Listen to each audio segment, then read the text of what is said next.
Welcome to Press Coverage. I'm Theo Gremminger. At Press Coverage, I'm trying to find the edges that you need to win in fantasy football, and I'm trying to bring on the sharpest guests that I can. And today I'm happy to be joined by Matt Olson of 32 Beat Writers.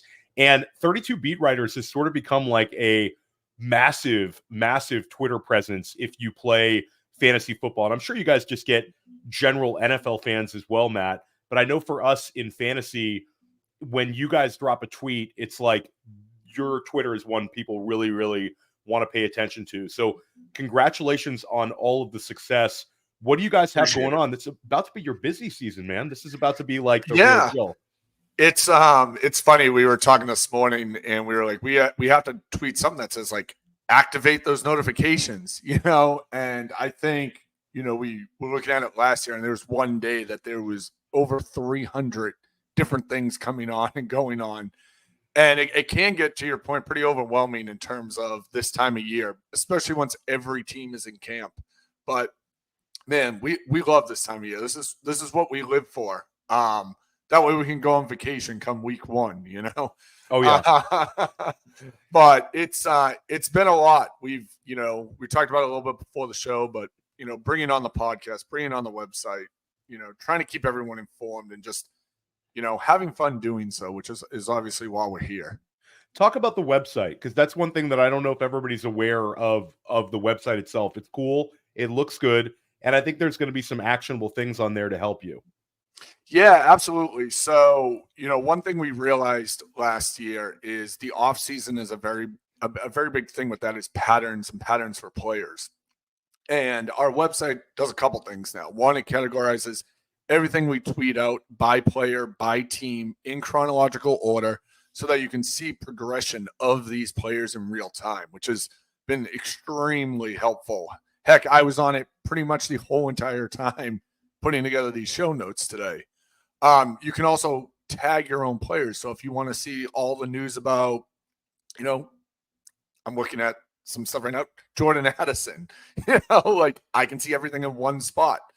And I think that makes making decisions when it comes draft time, when it comes, hype time or not so much, a lot easier.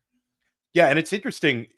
I had Greg Branos of the Coach Speak Index on First Class Fantasy with Billy Muzio and I, and sort of your two services sort of have overlapped in terms of growth. And I think it showed a real void in the fantasy football space where there's a lot of people that kind of do what I'm doing, try to tell you which players to draft and sort of have these sort of coverages. And you get specific niche shows and all that. But I think you guys really are able to kind of filter out things where you're not like, it's not like one thing I appreciate about your Twitter is it's not like a beat writer says something and you guys just rush out and tweet it. You have sort of a filter process where it's the important things make it on there. How does that go on where you guys decide what's important to share and what's something where it's just kind of fluff and it's not really something we're gonna put out there? Sure. I mean, I think a lot of it is, and I've definitely brought this up in the past, and we've tried to educate our fans, I guess, for lack of a better term, followers, that we don't just throw it out there. To your point, a lot of times it's vetting it. Hey, one beat writer said it, two beat writers said it, the coach said it. The vetting process is what we're doing behind the scenes to make sure that you guys, to your point, are not just getting fluff. And that's, obviously Coach Speak Index, that's kind of what they're priding themselves on is separating that. We basically are doing that, but with the beat writers. Yeah. And, everyone wants clicks these days, including beat writers, and we want to make sure we're supporting that community as best that we can. Our goal is to highlight these guys, highlight their work and girls, and giving them a platform that otherwise their content might not be seen. If I'm I am a New England Patriots fan. If I'm a Patriots fan, I'm probably not following the San Diego Chargers beat writers, on my own. And I'm not breaking that down. We want to give you that one-stop shop so that you don't have to worry about it in a trusted spot where we let you essentially formulate your own opinion on what's going on, but we try to guide you with what we know. Yeah, I think that's a great way of explaining it. And just off the top of your head, and this wasn't on the show sheet, are there some teams that you're able to gather information for more easily than others? Like, are there teams where you're like, wow, this one has a really good set of beat writers who are on point with everything? Because I know sometimes when we get into the middle of the season, occasionally you'll be a specific beat writers collectively for a team might miss some big, transitional in terms of usage from a guy, or maybe we're expecting one running back to receive the all the snaps, and then all of a sudden a guy comes out of nowhere. So they miss some stuff. Some of these teams. Are there teams you think, wow, I can really lean on these beat reporters, and there's some where maybe I got to really sift? Oh, for sure. And to kind of give some background on that, it's not on the beat reporters. It's 100% on the organization and the team. There's teams that truly lock down all media. It's going to be interesting this year, for an example, with Las Vegas. As of right now, they're not publishing any kind of open practices for anyone. They'll let beat reporters in at some point, but we don't know how many practices that's going to be. We don't know when as of right now. So, I'm just using them as an example. I'd say there's probably 5 or 6 teams that are in that realm. Then you have the exact opposite, and you have teams like Kansas City and New England that just open the door. They're very big believers, and we have nothing to hide. What you see is what you get. So I think that's another big point of understanding the offseason is, just because you're seeing volume of news does not necessarily translate to something better. Yeah. Per se. And that's another place where we, use our relationships and use what we know to go back in and be able to, reach out to a guy on a beat writer that covers a team that doesn't have a ton of media access and say, hey, what do you see going on? Tell us something that, help us help you in that regard. And forming those relationships are just super invaluable. And we hope to, be able to bring that to our followers regularly to help them, to your point, make those informed decisions. No, for sure. And it's about to, like you said, we're the time we're recording this, we're 50 days out from the opening game. So we're absolutely right in the wheelhouse. Rookies are reporting. So we got a lot to talk about. But every single person who joins me on press coverage or Dynasty Life or First Class Fantasy answers one question.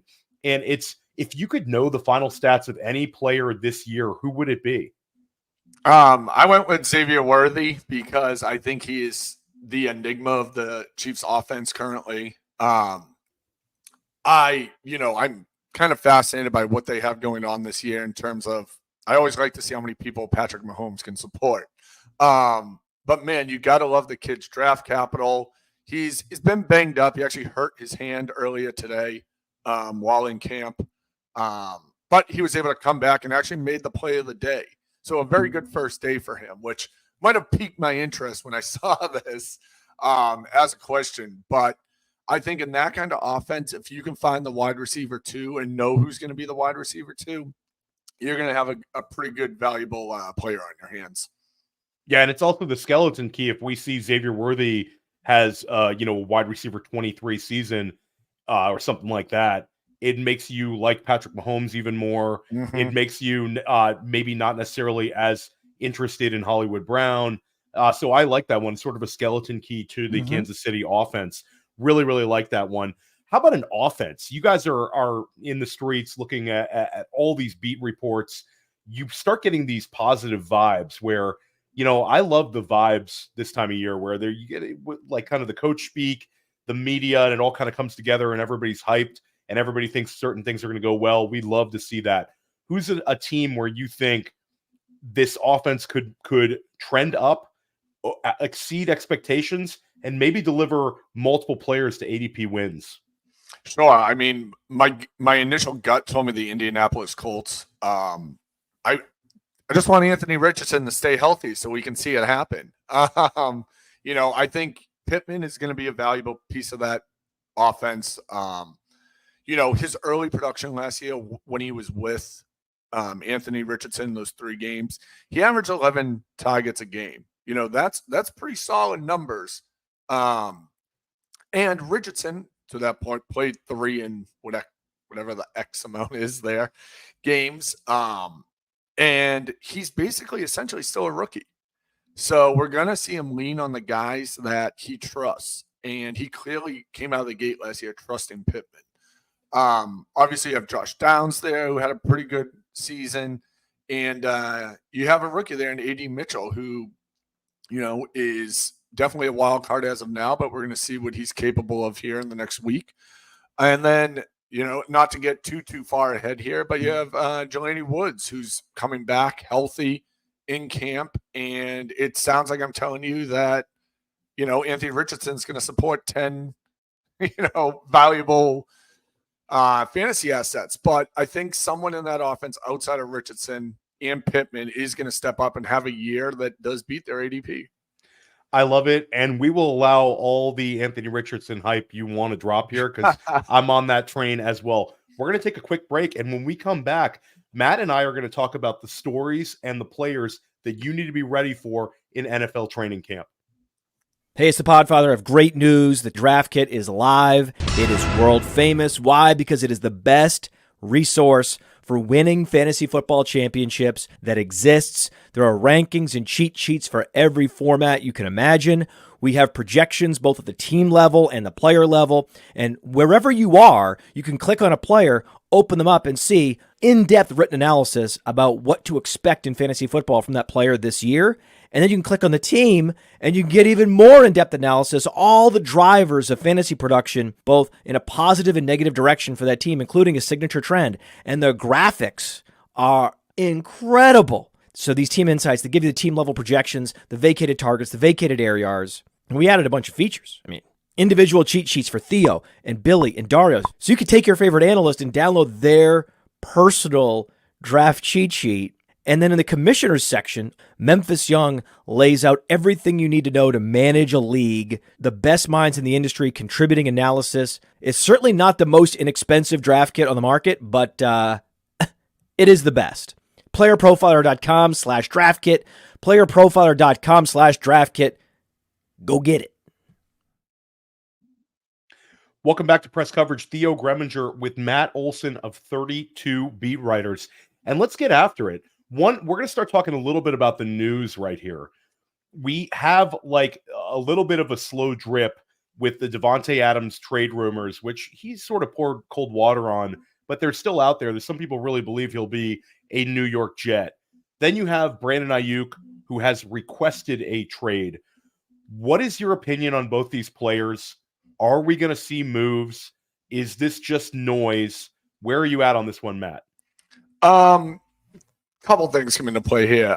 We've seen this before in San Francisco with Deebo Samuel. He wanted out. He wanted to trade. He's obviously still with them. That wouldn't shock me if Aiyuk follows that same trajectory. I don't think they want to trade him. I don't know why you would want to trade him, but they also don't want to pay him. So, it's going to be interesting to see how that does play out. In the case of Adams, his agent came out pretty quickly and almost immediately and said that, there was no trade that was going to happen. Darren Orlovsky obviously said that he thinks he's going to be a Jet.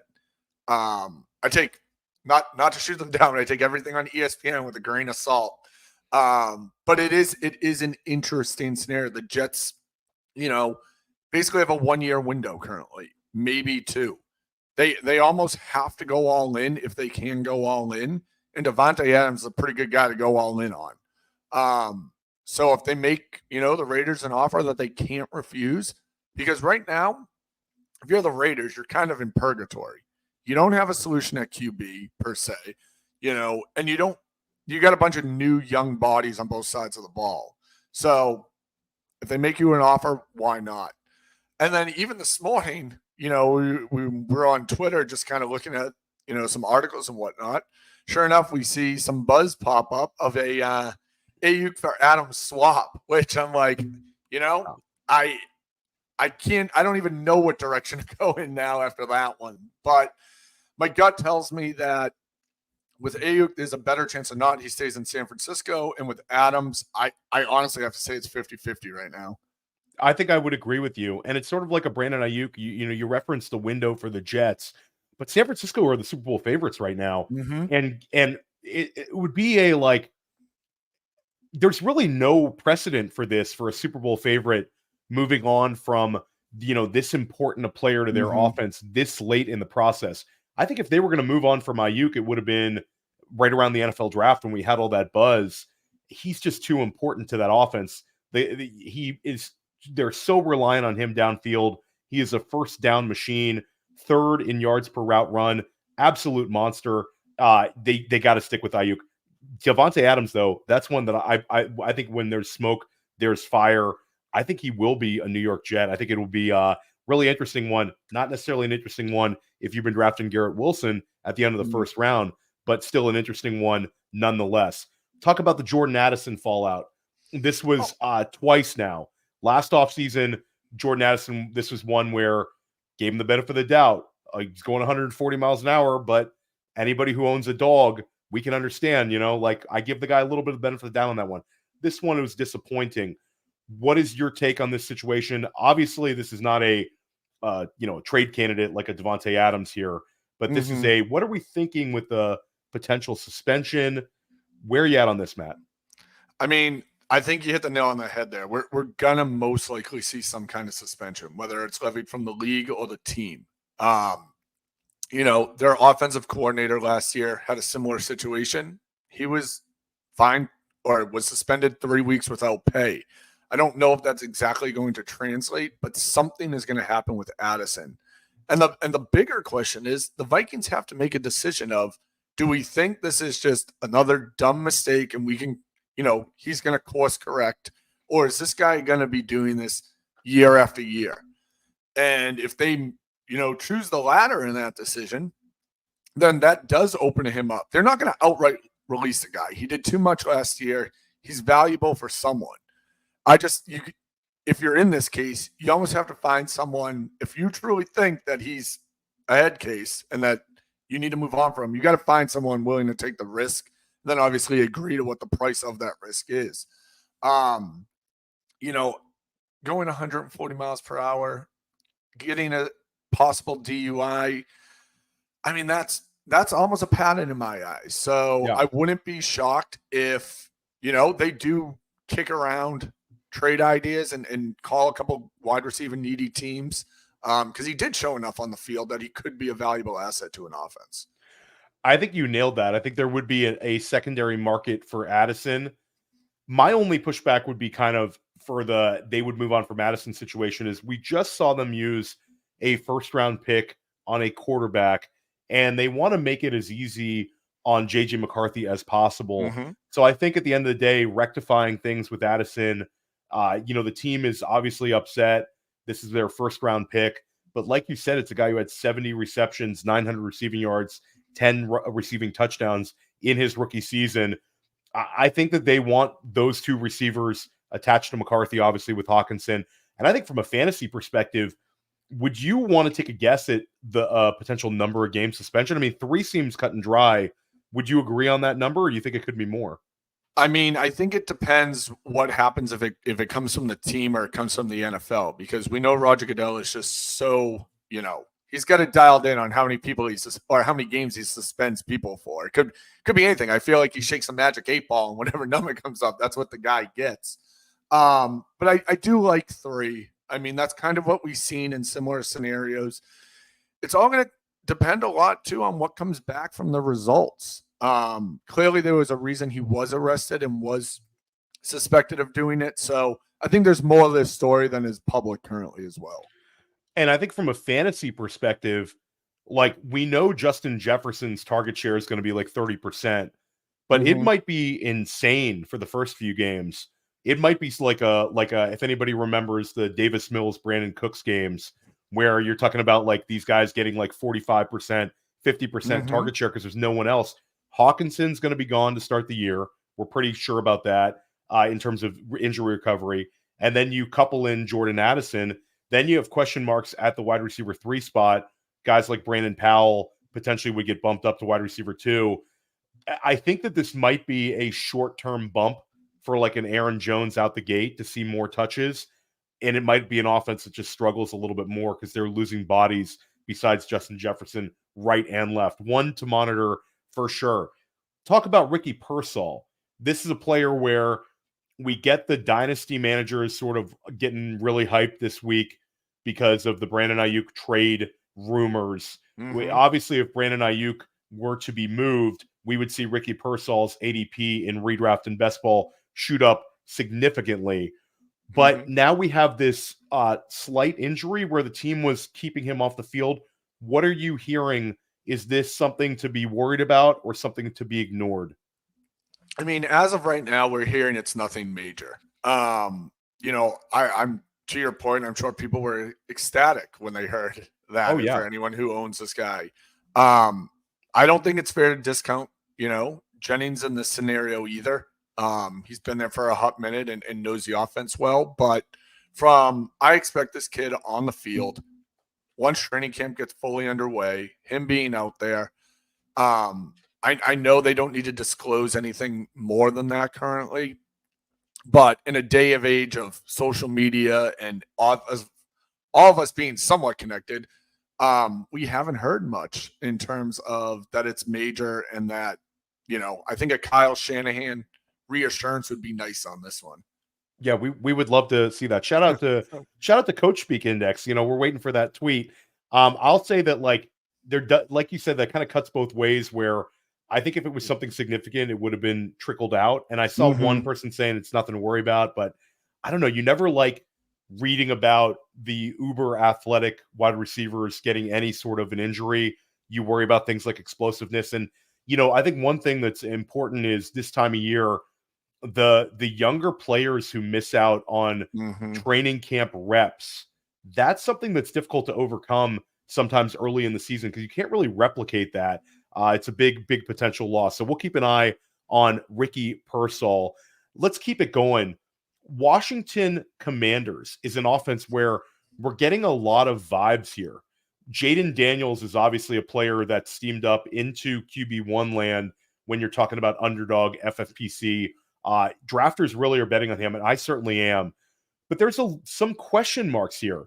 Besides Terry McLaurin, there's not really a Washington Commander that people are kind of pounding the table to draft.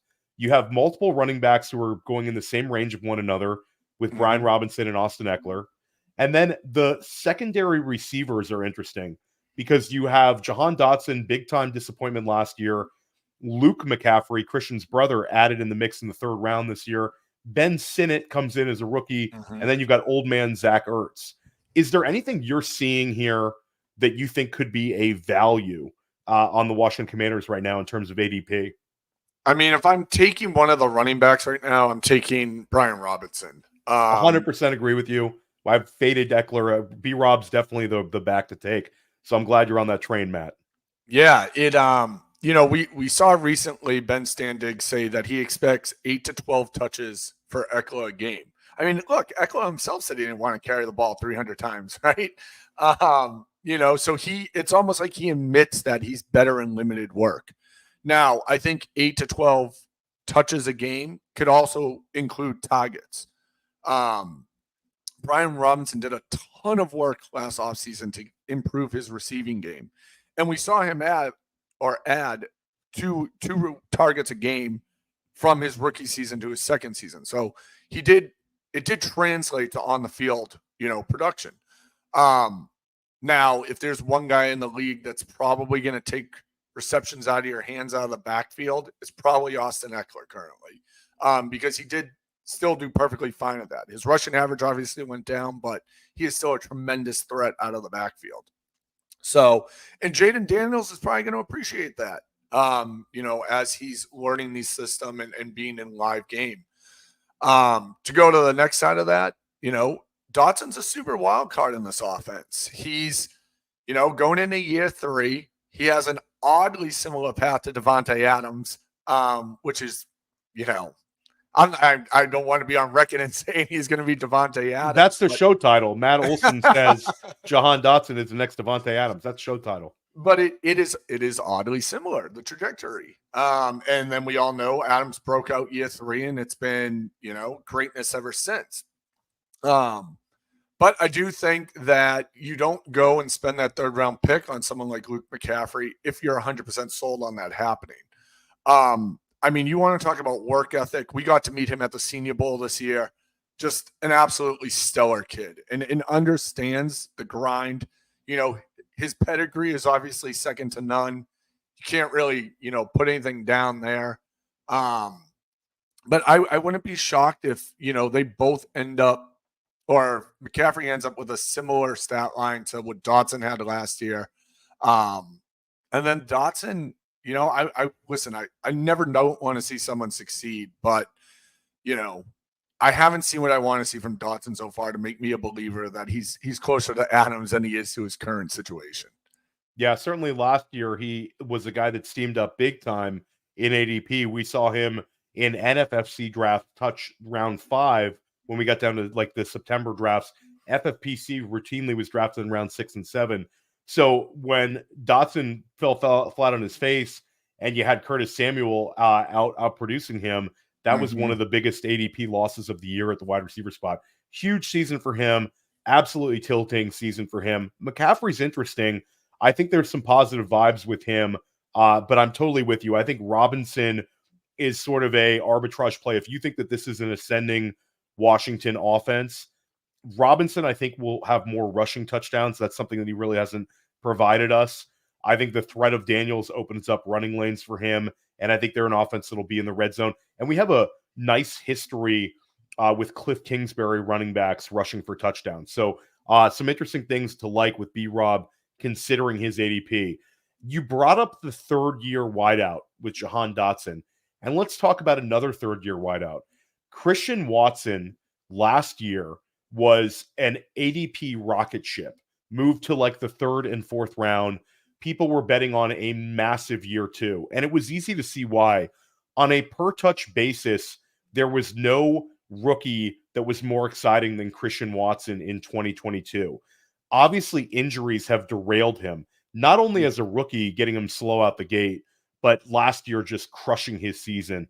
Last year, we saw Jaden Reed really return value where you drafted him, 2nd-round pick, much like Christian Watson.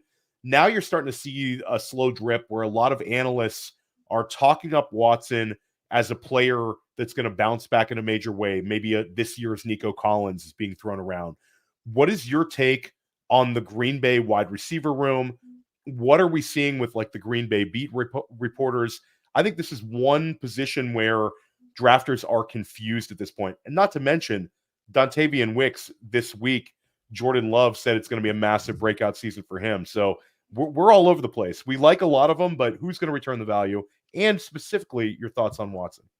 Honestly, if it might be Watson who returns the best value. I think a big thing that anyone who plays fantasy needs to realize with this offense is that they were very successful last year, more so than probably anyone could have ever imagined. And they won games in the NFL.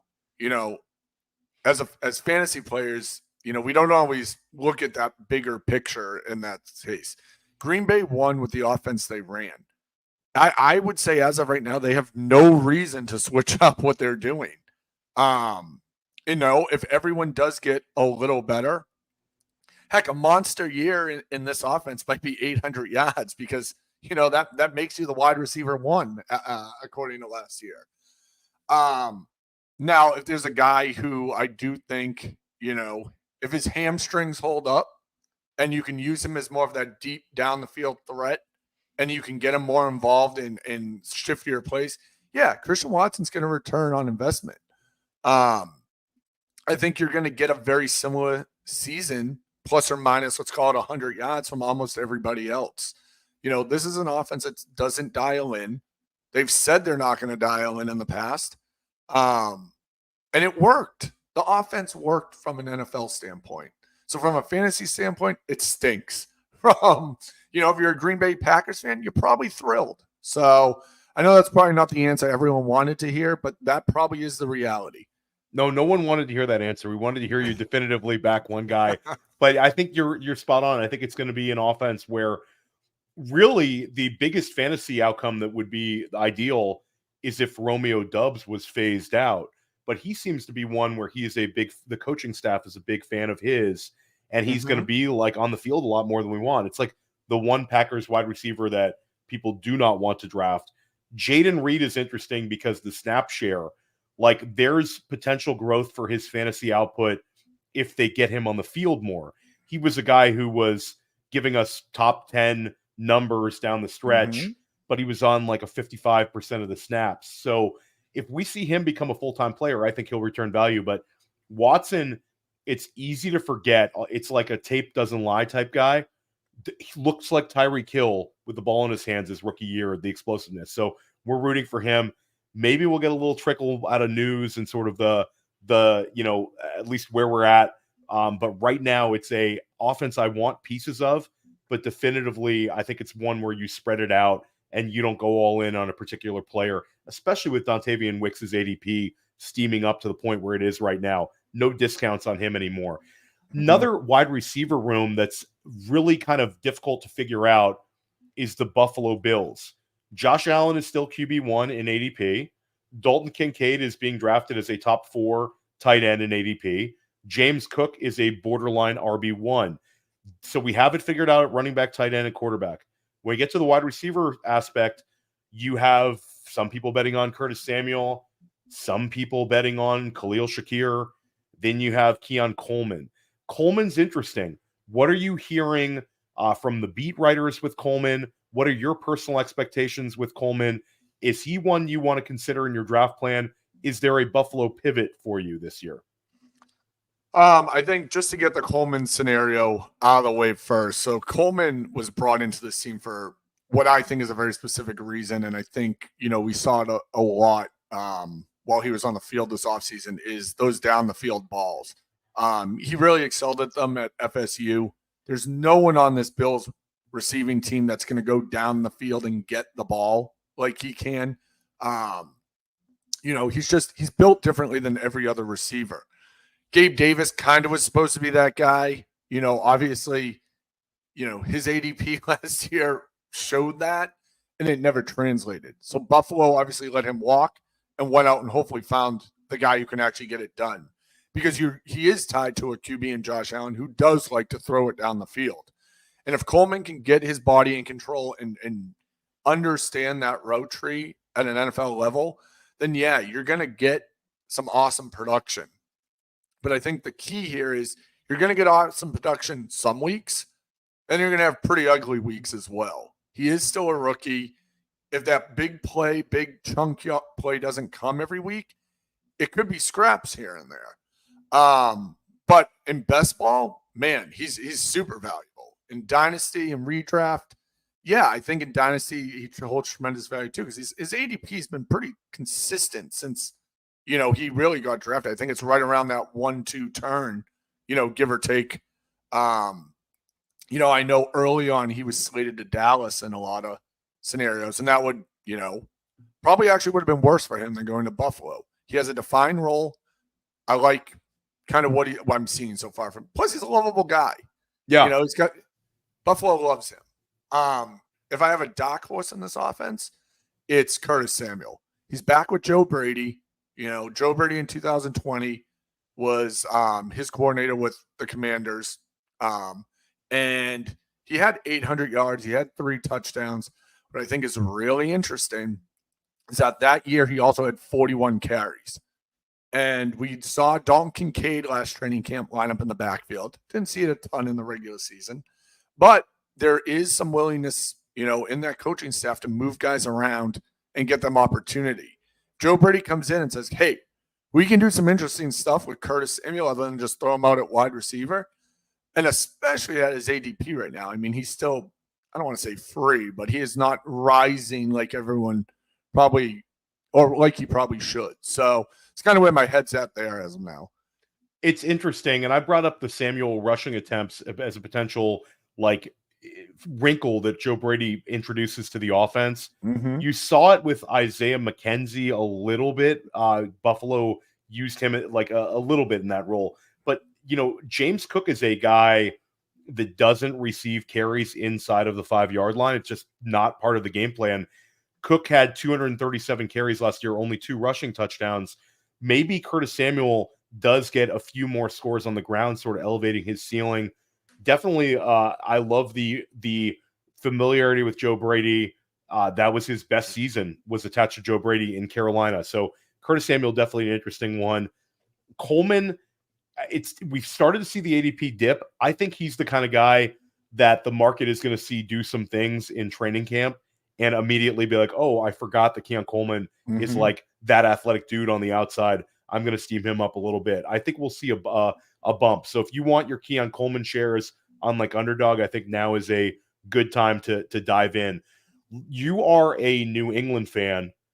Talk about the quarterback plan. What are we hearing? There's been some kind of mixed vibes with this. No one really seems to know in terms of when do they anticipate Drake May gets on the field, and maybe talk about any particular wide receivers you're interested in, because I know there's some ambiguity in that situation with drafters right now. Sure. I think the biggest thing here is that, and everything we've heard, read, seen, is that it's Brissett's offense until it's not. We got to remember that Gerard Mayo is an internal hire. He's had years of Bill Belichick influencing him, and he's not just going to go out and go against the grain.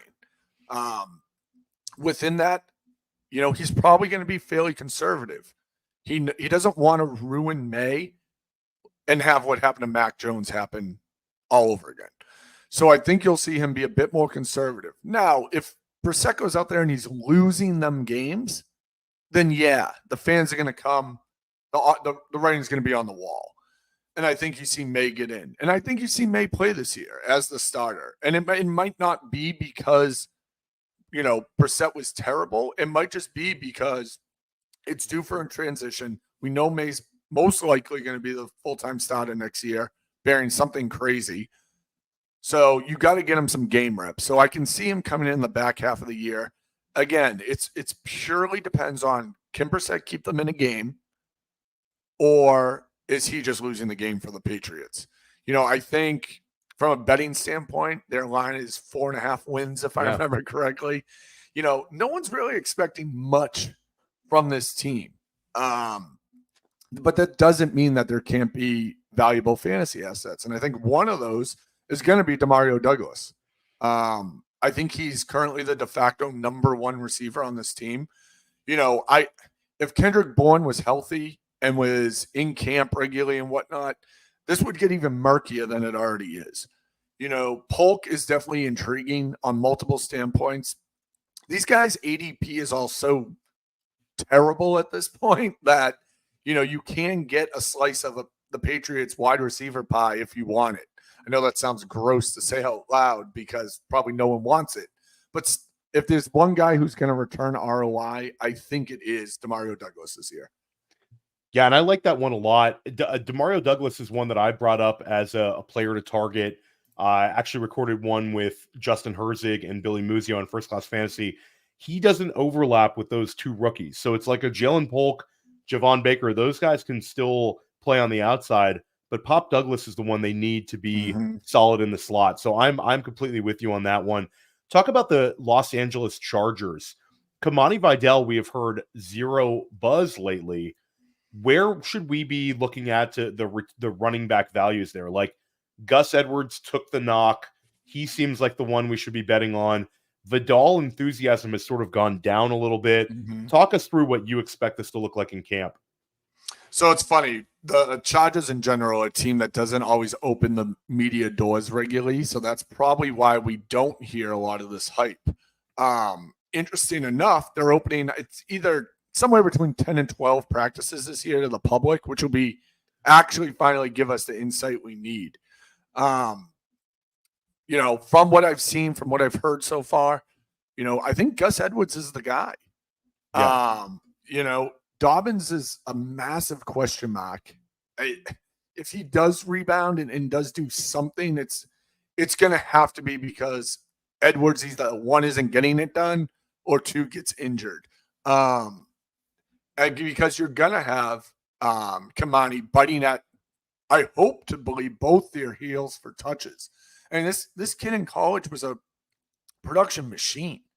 The fact that he, was a late round pick in the 6th round was kind of perplexing for a lot of people. But I think it was a scenario where, teams were felt good about their running back room, and he happened to fall to the Chargers, which, the whole offensive game plan apparently is to rush. Yeah. So, he's a great insurance policy, to say the least. If either of those guys in front of him goes down early, you're going to get a massive ROI on your investment. Yeah, and it's very easy for you to draft Gus Edwards and follow it up with Kamani Vidal right now if you're going to fade J.K. Dobbins, which is probably the best person to fade based on his history in the NFL and his, inability to kind of stay on the field. He's been very unlucky with the injuries, but it is what it is. Edwards has fallen. Vidal has not risen. That's sort of a double tap if you're like an FFPC type draft. So let's talk about a few players. We have circled 6 players that we're interested in. One of them is, one of them's not going to get everybody all hyped. A couple names on here will. And one player I added to the list here, I'd like to start out with, and it's Jackson Smith-Njigba. This is one where we've seen some really positive vibes with the words from the coaching staff. Interested to see your thoughts on him this year, sort of the vibes around the beat reporters here.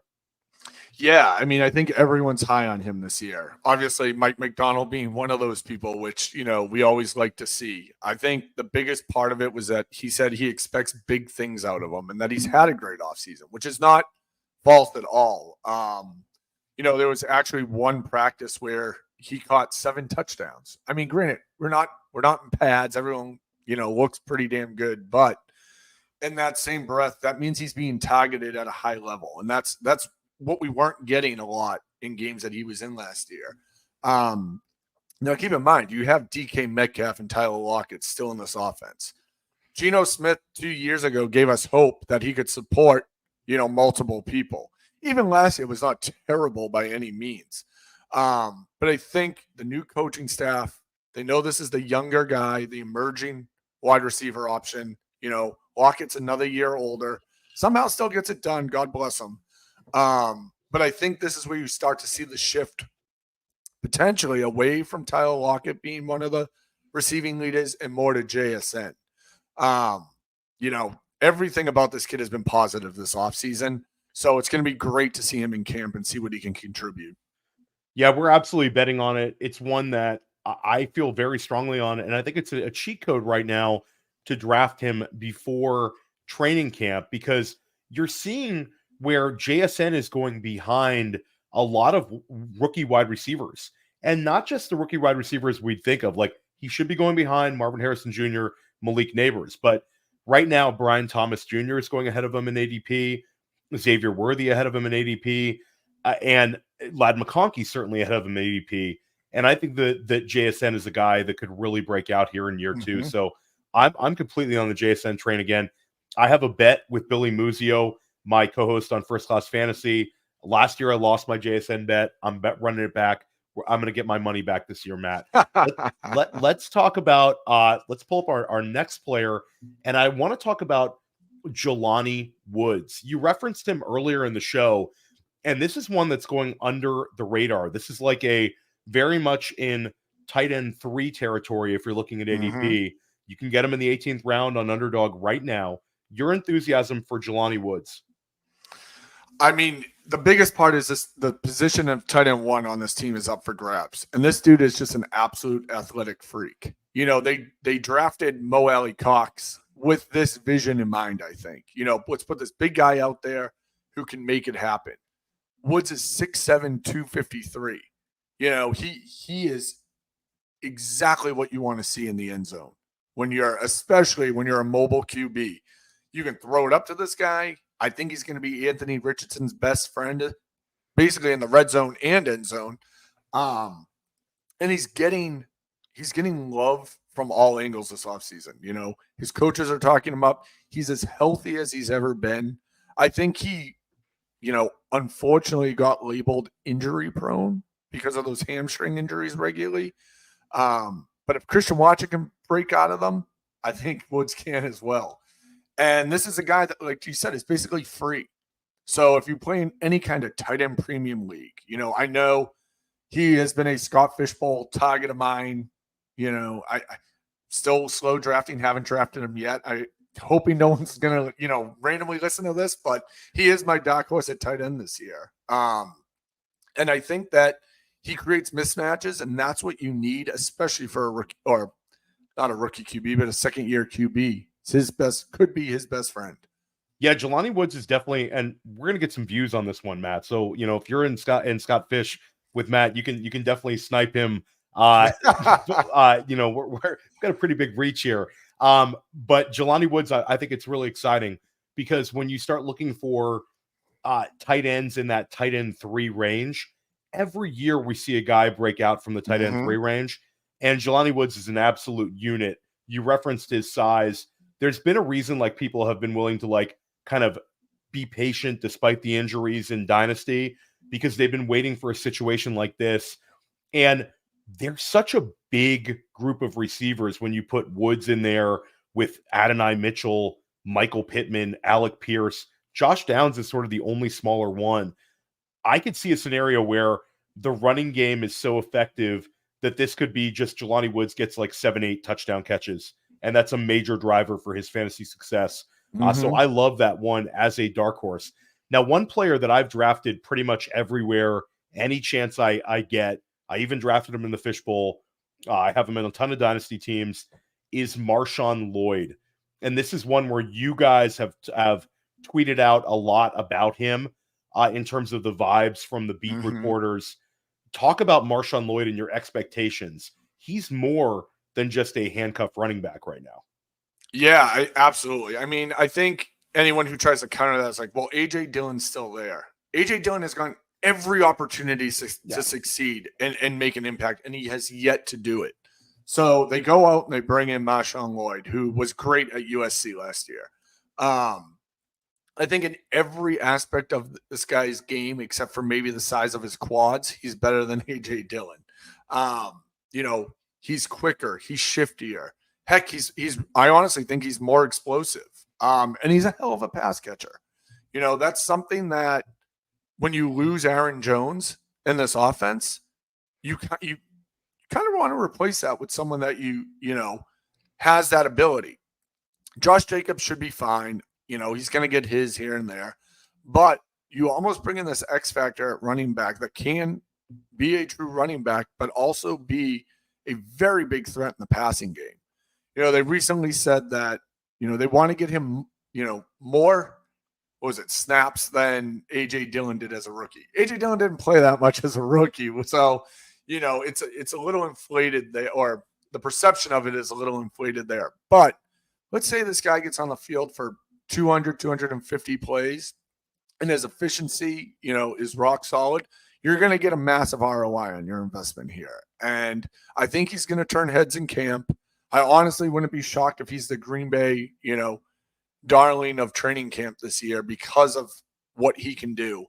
And that probably is going to shoot his ADP up a little. But in any kind of fantasy or dynasty scenario, he is a great ad. And I think he returns even in, bye week filling towards the back half of the year. Yeah, and it's interesting because Matt LaFleur every year seems to use 2 running backs. And it's something where fantasy managers might not have noticed it because of the ineffectiveness of A.J. Dillon. But if you look at just touches, Green Bay is a 2 running back offense. Then you factor in Josh Jacobs. Obviously, this is a guy that's been a very effective fantasy player for many years. But you're talking about a guy with a lot of tread on his tires, broke down towards the end of the year last year, and now he's on a new team. And a lot of times, even when it's a positive situation, running backs on new teams, it just doesn't quite always work out. Miles Sanders, for example, last year was steaming up to a specific range in the draft, couldn't do anything. I don't think it'll be like that with Josh Jacobs, but I think it's a little bit more of a 60-40 type split than some people realize. I think Marshawn Lloyd is a handcuff plus to start the season. I think you could use him in the flex if needed. And like you talked about, he's just good. He can catch the Mhm. football. He's going to be a high-value touch guy, and he's got that size too. So I'm all about Marshawn Lloyd. You put one player, which is very interesting, on the list here, Rashod Bateman. Why don't you talk about why you're interested in him? And this is not the grossest guy on the list, just so No, everyone's aware. It's not. We got to grow. You know what? I'm actually going to change the order because I don't want to end the show with the gross one. We'll end on a positive note. We'll do the gross one next. All right. So Rashod Bateman, right? The biggest thing here is very early on. I want to say it was in April or May. You know, Matt Hammond was did his perception on him, and I think it kind of woke us up. We saw them then take Tez Walker in the draft, who is pretty he's a rookie, remotely unproven, and then behind him. So if you have Bateman as the wide receiver too, there's truly currently no one behind him on that depth chart. I don't know who's going to beat him out for those snaps. So he's going to be on the field regularly. So we do have that scenario as well. You also have all the coach speak you want to hear about getting him the ball more, about, him. Nate Wiggins said he was the toughest cover in OTAs this year. Now, I'd probably say my teammate's the best guy in the world too, but where there's smoke, there's fire here, and I don't think anyone's going to press Bateman for his position on this team. It's an interesting one, and I would say that Bateman's maybe further ahead of Tez Walker than we thought at the end of the NFL draft. I thought that was sort of a threat to Bateman, but is this offense going to be strong enough to support a third weapon in the passing game, or is this a situation where Bateman potentially takes a step forward in his role and maybe limits what Zay Flowers can do? I think there's a lot of like sliding door scenarios here with Bateman, and let alone it's sort of a Bateman, this is like put up or shut up time. That he did restructure his contract, re-sign with the Ravens. He's back there, and I think he wouldn't have done that if they didn't say that, hey, we really want you. It's definitely an interesting one. He's burned us for so many years, but now he's free. You can get him late on underdog drafts. Doesn't even get drafted in some of the other formats. So Bateman definitely one to keep an eye on. And last year we saw the passing volume go way, way up in Todd Monken's first year for Lamar Jackson.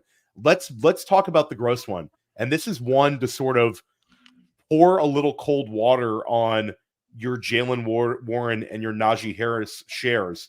Arthur Smith has been a really, really frustrating coach when it comes to fantasy football. But one thing he's been productive with is running back production.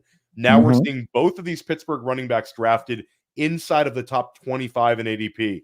Najee goes like RB21, Jalen Warren like RB24-ish. You're talking about Cordero Patterson, though, here. Not the name anybody wants to hear. Again, we are talking about people to keep an eye on in training camp. Patterson came in, obviously everyone assumed it was immediately because of the new kickoff rules. They gave him $6 million to come in and do so. Arthur Smith has an extensive history with this guy. He very famously last year put up a tweet of him being the Joker. And, we hear about that role a lot. No one ever can really define what it exactly entails if you do get that position in an offense.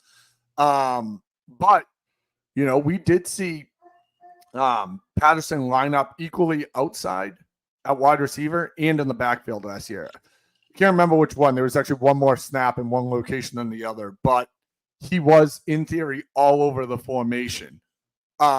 We also know that everyone hates Arthur Smith offenses because they are completely unpredictable.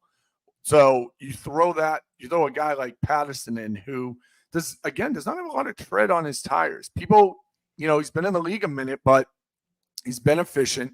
He's most likely going to be on special teams there, but you also are going to see him in the backfield. You're going to see him out wide, and it's going to make everyone want to be so annoyed.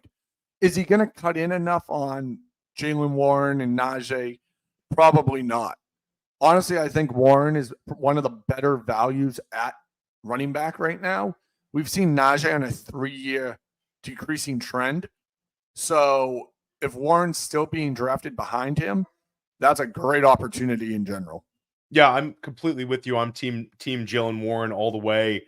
And Najee, it's been, the people that are positive Najee people will point out that he's had 1,000 yards for 3 straight years. He's had great injury success where he hasn't missed any time. He's absolutely a warrior. And I think that's one thing that why coaches' staffs love Najee, because he always plays through injuries. He's, by all definitions, a tough player. But Jalen Warren has the juice, went over 60 receptions last year, had over 1,000 combined yards, and outscored Najee last year. Finished as an RB2 for the first time in his career in year 2. And now people are back to drafting Najee ahead of him. Cordero scares me a little bit because it's like, if he can keep, it's even like taking 10 receptions away from Jalen Warren, taking some rushing attempts away from Jalen Warren. And it's sort of the situational risk where maybe some long down and distance work goes to Cordero instead. It sort of caps the ceiling for a guy. Like, we want Jalen Warren to be like the next Tony Pollard when Pollard was in like Dallas with Zeke. Like, that's the kind of scenario we're seeing. So that does scare me a little bit. And you hate when these coaches have the guys that they really love. And we saw it last year. Jonnu Smith was a guy that had previous time with Arthur Smith in Tennessee, comes to Atlanta. We totally ignored it. We were drafting Kyle Pitts, and Jonnu Smith was the thing last year. So I don't like talking about it. It makes me uncomfortable and a little annoyed having to talk about Cordero, but I'm glad you did, because it's been nothing but the Jalen Warren hype train on my channels for a long time. Let's talk about the last one, and this is a really exciting one. I live on Long Island. The vibes are strong with this one. You had one beat reporter recently say that stylistically, Tyron Tracy could be used like Jahmyr Gibbs was with obviously Devin Singletary in like a David Montgomery light role. What are your expectations for Tyron Tracy? Super exciting player. So I think the biggest thing here is, especially a guy, a rookie like this, a little drafted later in the draft, but he's already getting time with the first team. And when you see that for a guy drafted that late, then someone believes in him somewhere in the building. And he's performing enough that it's not just happening. Wasn't like it was the end of the day and he got those reps. So anytime we see that, it's huge. We also know they have a ton of opportunity in the passing game. So he obviously converted to running back, during his college career. So he knows the positions. So he's, in theory, can be a weapon as running back. He can be moved out wide. And I wouldn't be shocked if you see him returning in special teams. So, the more this guy can get on the field, the more he can show that he's a dynamic player. He is definitely someone to keep an eye on. Eric Gray doesn't worry me. Devin Singletary doesn't worry me. The Giants need playmakers. I feel like, if anyone's watching Hard Knocks right now, they're probably all in on that. The Giants need playmakers. As they let Saquon Barkley walk. But, I'm not saying this guy's the Saquon replacement. I'm simply saying that he has some skills that could prove valuable in a system that's dying, and he has a huge opportunity to make a name for himself in it. It's very interesting, with Singletary. I think it's the guy who's going to carry the load early, but he's never been a back that's been a bell cow by any means. He's not built that way. And, the last year was such a successful one for Singletary. He's got the familiarity with Brian Dable, but at the end of the day, they do need a second back in that offense. It's going to be trying to replace Saquon Barkley in aggregate.